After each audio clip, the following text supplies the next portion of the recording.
The Dallas Stars closed out their 6-game road trip on Saturday night with a dramatic 6-5 overtime win over the Calgary Flames, and Jason Robertson made history. He is now the only Dallas Star to have 40 goals in back-to-back seasons. We'll talk about the Stars' win and what Jason Robertson's record means on today's episode of Locked On Stars. Your Locked On Stars, your daily podcast on the Dallas Stars. Part of the Locked On Podcast Network, your team every day.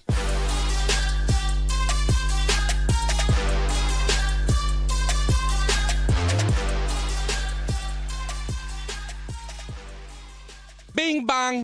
Howdy, Stars fans. Welcome back to the Locked On Stars podcast, the only daily podcast covering the Dallas Stars, part of the Locked On Podcast Network, your team every day. I'm your host, Dane Lewis, your local expert on all things Dallas Stars hockey, coming to you on this Monday, March 20th. And whether this is your first time here or you are a recurring listener, thank you for stopping by and making the Locked On Stars podcast your first listen of the day.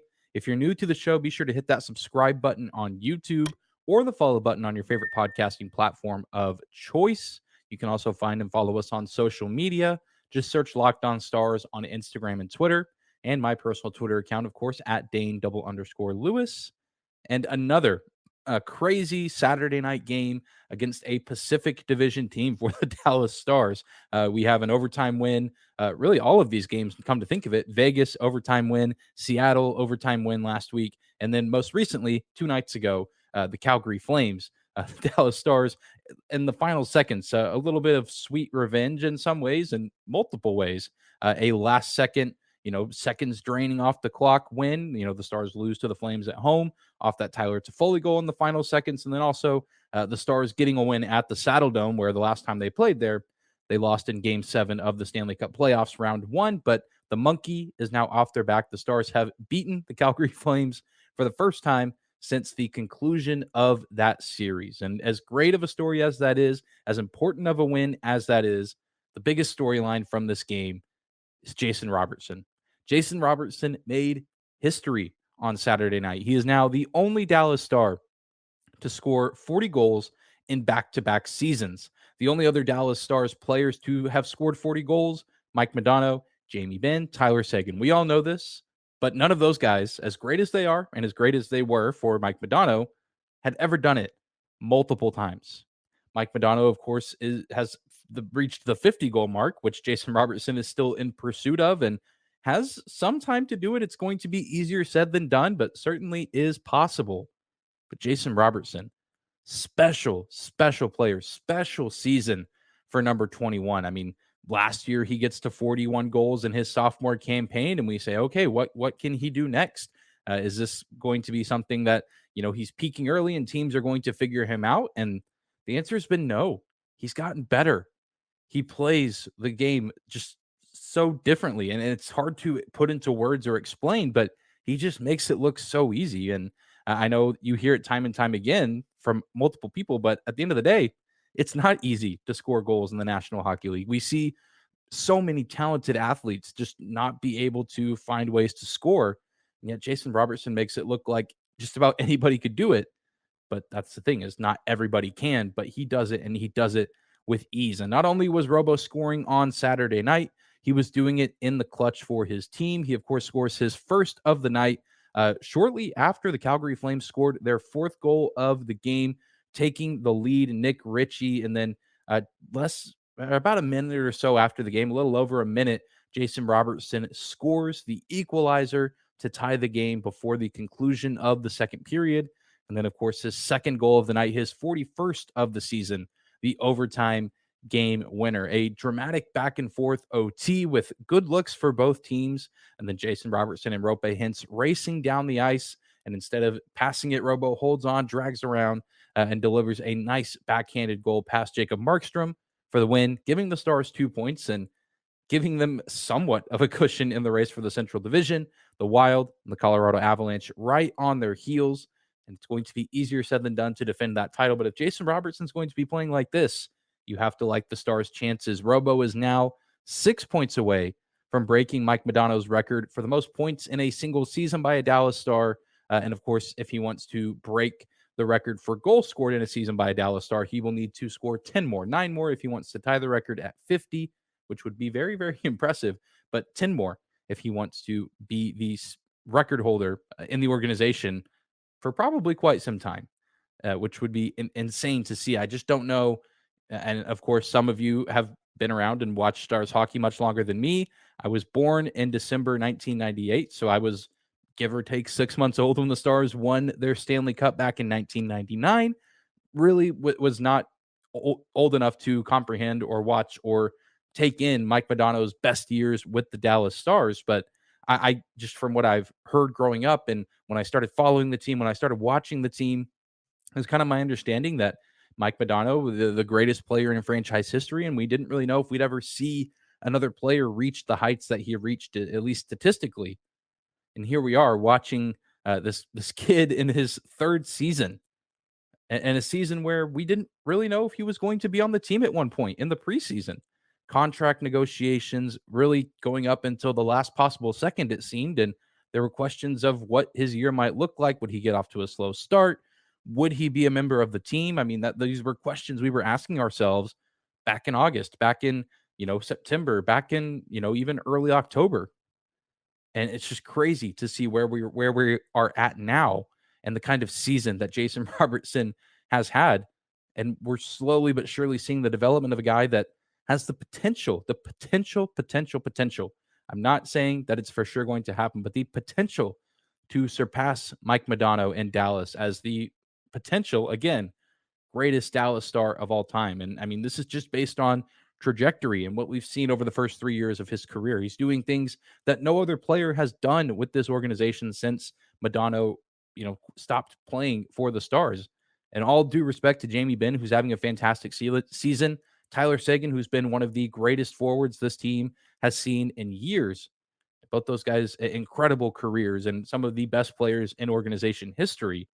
But Jason Robertson, 3 years in, is putting up insane numbers and scoring at an insane rate. And of course, a ton of credit goes to him as well as his line mates, Rope Hintz and Joe Pavelski. That entire top line absolutely buzzing on Saturday night. A 9-point night for those guys, 3 points each. Of course, Pavelski getting his 19th of the season to break the ice in the game. And then Rope Hintz picking up some helpers along the way. And then, of course, Jason Robertson getting 2 goals and an assist. An incredible night for the top line and a very memorable night, I imagine, for Jason Robertson, as he has now scored 41 goals in back-to-back seasons with still about a month left on the schedule, give or take. So there's still plenty of time for Jason Robertson to rewrite even more of Dallas Stars history and shatter some records that many Stars fans never thought they'd see shattered. It's pretty incredible to see and such a fun time watching Jason Robertson this season. And I can't wait to see how all of this continues to go along. And I can't wait to see what he can do in the postseason, because I feel like that was something we were really missing last year, was Jason Robertson finding a way to translate his regular season scoring to the playoffs. But now he has that 7-game series under his belt. He's been to the Stanley Cup playoffs before. He knows what he needs to bring to the table in order to have success there. And he's just getting warmed up here down the stretch, getting ready to hopefully lead his team to a deep run through the postseason. Well, we're going to take a quick break, but when we come back, we'll shift our attention to the blue line and show some love to another Dallas superstar who deserves some credit for the way he's been playing as of late. We'll shine the light on Miro Heiskanen right after this. Today's episode of Locked On Stars is brought to you by our friends at Athletic Greens and their product AG1. With one delicious scoop of AG1, you're absorbing 75 high-quality vitamins, minerals, whole food source superfoods, probiotics, and adaptogens to help start your day right. This special blend of ingredients supports your gut health, your nervous system, immune system, energy recovery, focus, and aging. Tons of people take some kind of multivitamin, and it's important to choose one with high-quality ingredients that your body will actually absorb. AG1 is a small micro habit with big benefits. It's one thing you can do every single day to take great care of yourself. And right now, it's time to reclaim your health and arm your immune system with convenient daily nutrition. It's just one scoop in a cup of water, and that's it. There's no need for a million different pills or supplements to look out for your health. And to make it easy, Athletic Greens is going to give you a free 1-year supply of immune-supporting vitamin D and 5 free travel packs with your first purchase. All you have to do is visit athleticgreens.com/NHL network. That's athleticgreens.com/NHL network to take ownership over your health and pick up the ultimate daily nutritional insurance. I want to thank you again for making the Locked On Stars podcast your first listen of the day. Talking about Saturday night's overtime win, the Stars down the Calgary Flames 6-5 and their final meeting of the season. A huge 2 points for the Stars as they look to continue to stay on top of the Central Division standings. Jason Robertson doing his part in rewriting Dallas Stars history, his second consecutive season scoring 40 plus goals. But another guy who deserves a ton of credit for his play as of late is defenseman Miro Heiskanen. Another guy having a career year on the ice for the Dallas Stars, and he's been on fire as of late. He's now riding a 10-game point streak. He's 1 assist away from his first 50 assist season and 2 goals away from tying his career high in goals in 12, which he scored in his first year with the Dallas Stars.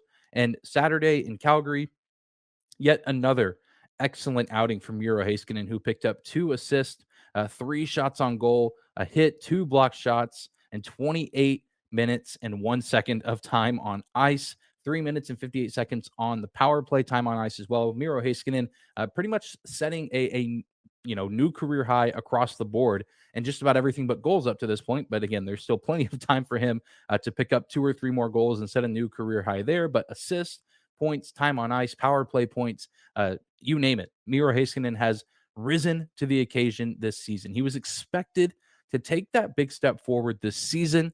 And while things have certainly not been perfect all of the time, he's really catching fire at the right time. I know there were points this year where Heiskanen would kind of go long stretches without points. And even though he's making good defensive plays, it just kind of felt like he was just kind of there and, serving a purpose and certainly contributing to the team. But there's always been, all season and really even in the preseason, as soon as John Klingberg for sure was gone and left for the Anaheim Ducks, there was that expectation of Heiskanen needing to take over, Heiskanen needing to be the guy for the Dallas Stars on the blue line. And there's stretches of the season where I don't really want to say that you doubted it, but it was just kind of up in the air of whether Heiskanen was fully ready this year to take that step. But it might have taken a little bit of time for it to come to light. But it seems like all of those questions and doubts are starting to be swept away. And I don't think they're going to be coming back anytime soon. The doubts of his ability to lead the team and to lead the defensive core have seemingly been erased as again, he has just been lights out down the stretch this season. And I would argue that he's on, the trajectory that Jason Robertson's on in terms of what he means and what he could potentially become for this organization, at least in terms of forwards and forward production. I feel like Miro is on that trajectory for defensemen, at least with how this season has gone and kind of what the expectation for him has been through the early stages of his career. But we're now kind of at a point where Heiskanen's not really a young guy anymore. Of course, in actual age, still, relatively young at 23 years old, the same age as guys like Jason Robertson, Jake Ottinger. But I mean, he's been in the NHL for quite some time now. His rookie campaign, 2018, 2019, and he's, been a very active member of this team, of the roster, really ever since then. So it's you can't really say, oh, Miro Heiskanen's a young guy still getting, his feet under his belt. I mean, he has nearly 350 NHL games played. He's been around the block a time or two. And so he's kind of now transitioned into this role of the young up and coming player into fully taking on a leadership role. And I think this season has really, expedited that journey for him because he's had to take over and he's had to be the guy on the blue line with the departure of longtime veteran John Klingberg. And I mean, again, I don't want to get too far ahead of myself, but just based on what we've seen throughout the early stages of his career, and especially this season, I think it's not too far fetched to believe that we could be talking about Heiskanen in the same breath as guys like Sergei Zubov. And even I think John Klingberg certainly has put himself in the name, or at least in the discussion of one of the best defensemen in franchise history. And Darian Hatcher, another guy in that name, a former captain of the team, one of the better defensemen for this team. And even if it was a little bit, he was better known for his defense.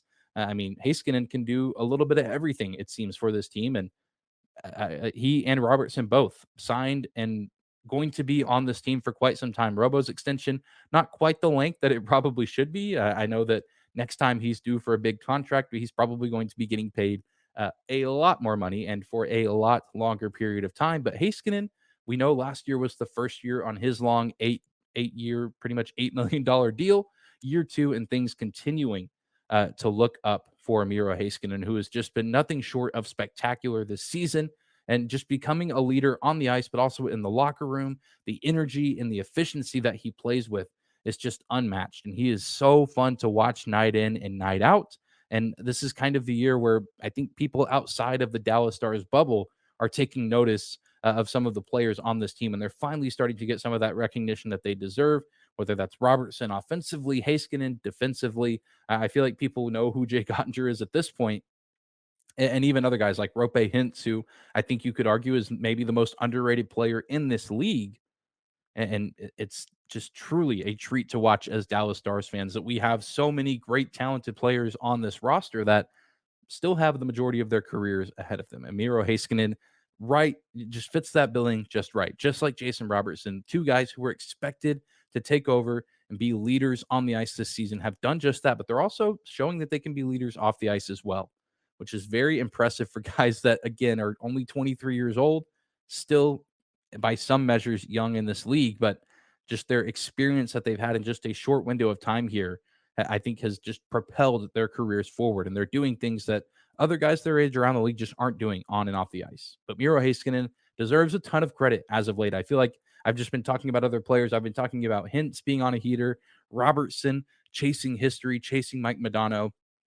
And then here you have Miro Heiskanen, who's just putting up multi-point games seemingly in consecutive nights, or at least just putting up a point a night. And whether it's scoring goals or setting up teammates, making those plays defensively, he is just all over the ice and seemingly always in the middle of big plays when the Stars need him most. Well, we're going to take one more quick break, but when we come back, we'll take a little bit of a bird's eye view of this Dallas Stars road trip. They're finally heading back to Texas, and they'll play their first game at the AAC in quite some time tomorrow night. We'll talk all about that right after this. Today's episode of Locked On Stars is brought to you by our friends at Built Bar. Are you looking for a delicious treat but don't want all the fat and calories? Then you've got to try Built Bar. What makes Built Bars taste so good? Well, for starters, they're covered in 100% real chocolate, and they come in unbelievably delicious flavors like churro, peanut butter brownie, coconut almond. And I'm not sure how Built does it, but their bars taste just like a candy bar while maintaining amazing macros.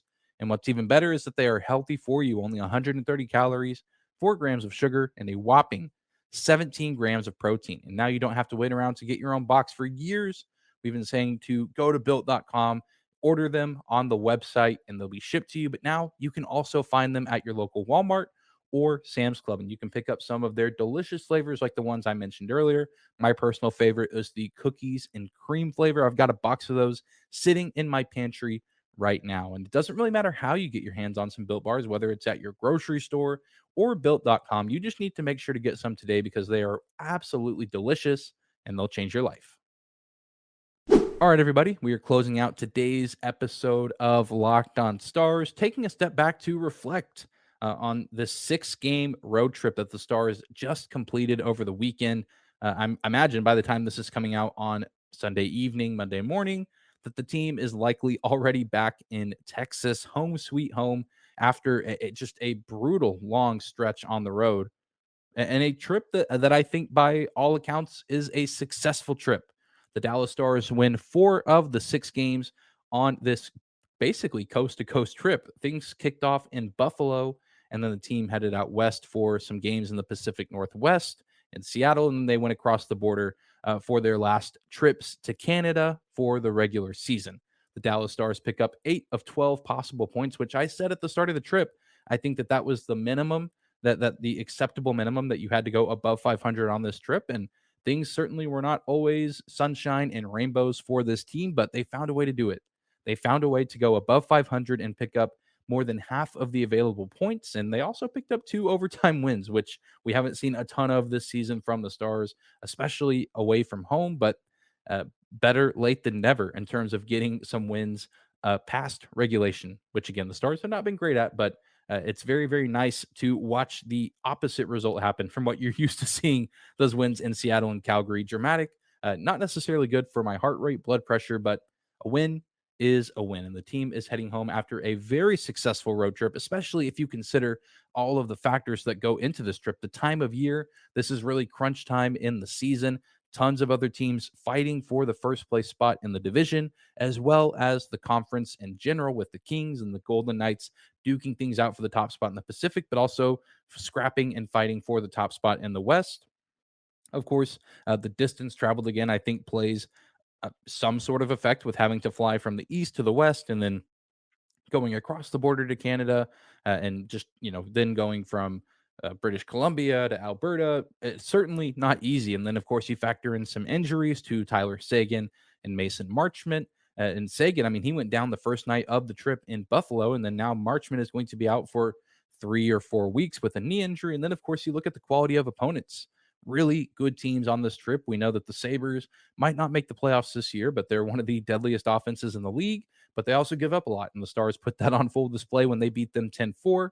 And then really every other team, I think you could consider a playoff team. I think Seattle and Edmonton are both for sure going to be in the playoffs, and maybe Calgary can squeak their way in. And even if they end up not, I mean, they're a team that is fighting for a spot, and a team that the Stars know good and well has some phenomenal talent that bested them twice in Dallas earlier this year. So you factor all of those things in, and then you look at the fact that the Stars won 4 of 6 games and picked up 8 out of 12 points. That's a successful trip. Of course, you best case scenario, you win all 6 games, you go 12 for 12. But I don't even think a team like the Boston Bruins could pull something like that off. I mean, that is very difficult to do, to win that many games consecutively on the road, 2 of those being back to back. The odds just seem too much. And so, all things considered, and the pressure that's on the Stars to defend their top spot in the Central Division, I think they did a great job. And again, not always sunshine and rainbows. Things were not always perfect for this team, but they found a way to win games. And that is huge for them at this juncture in the season. The team should now possess a ton of confidence as they return home, knowing that they can go into any building on any night and face any team and be competitive. Even the losses on this trip, I mean, not really blowouts. That Vancouver game was kind of back and forth. The Edmonton game, I guess you could consider it a blowout, but there were stretches where, I mean, not really till the end, where it felt like Edmonton was running away with it, and really until they're emptying that goal. I mean, there wasn't really any confidence shaking moments in my mind on this trip. I think had the Stars lost in OT in Calgary, maybe you argue that differently, but they didn't.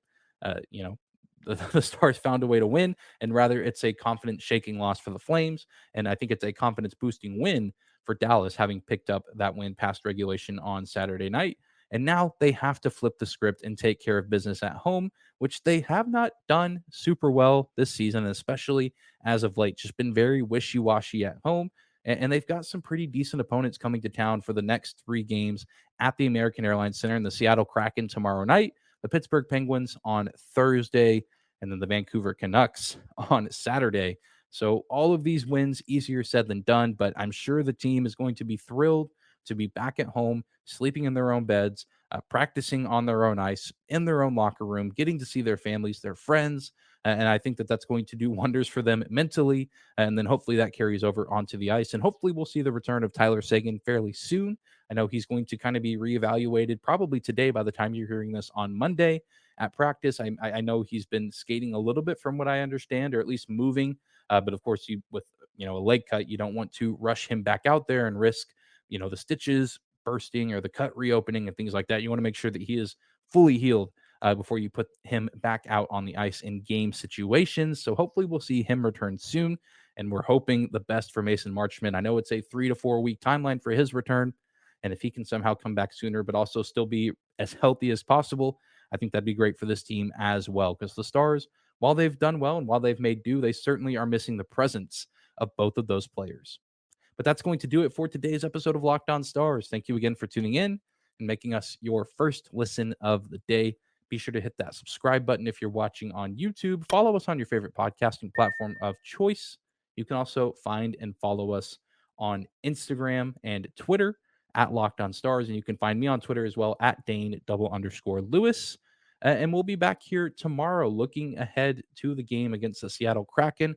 The Stars and Kraken meeting for the first time in Dallas, but for the final time this season. Should be an exciting game with the team back in their home barn for the first time in quite a while. But I hope you guys enjoy your Monday, and we'll see you back here tomorrow.